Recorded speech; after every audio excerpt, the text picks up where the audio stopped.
Mesdames, Messieurs, assalamu alaikum. Comme vous le constatez, nous sommes à l'abbé toujours en mission. Mais là, il y a un arbre qui est en train de se faire. Et oui, comme vous pouvez le voir, il y a un arbre qui est en train de se faire. Assalamu alaikum. On dit à la fille. They were in mad. How are you, me? Yes, I'm.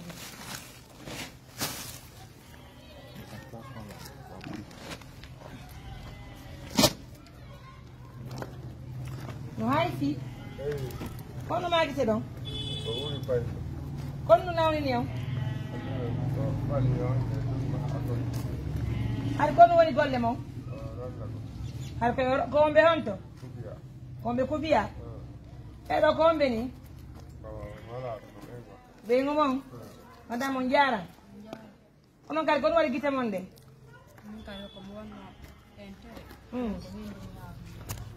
Donc on y attend?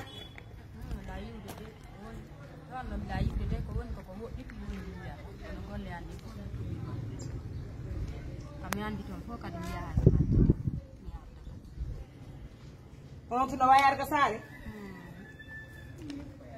Bi ba ñelo hebu do?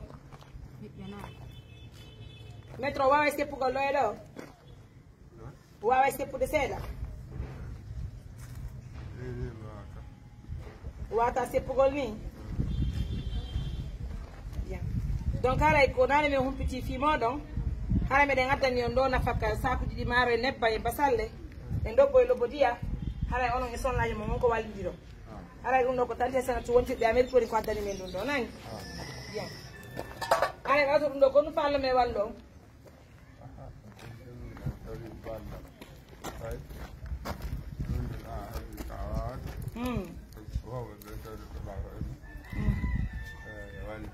Oui.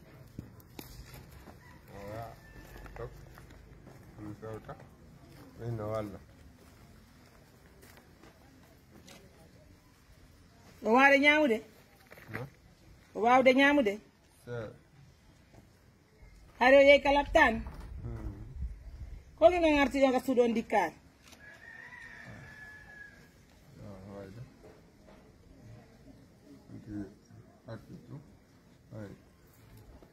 Wali to do ala.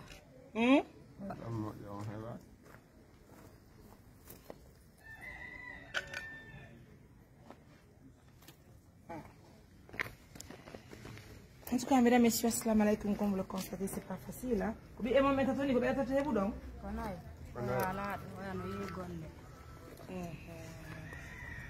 Wala wonu mi wara barke mabbe joni si be hebi ferme men nabira beedo ka laptano wawa danko yalbe ka laptano wonde pay ko yeta mojja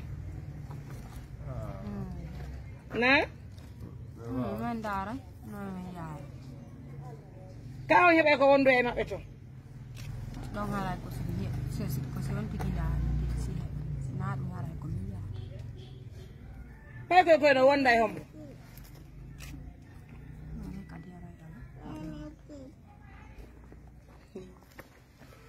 Mesdames, messieurs, comme vous le constatez, c'est monsieur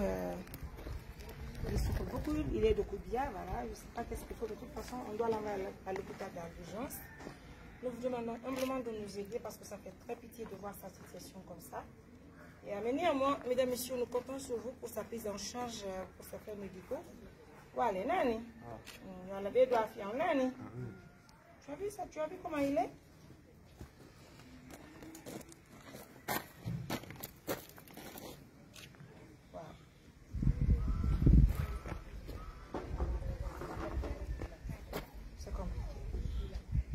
Nous sommes samedi, hein? Il y a les urgences à l'hôpital, mesdames et messieurs. En tout cas, on va vous revenir tout à l'heure. À tout à l'heure.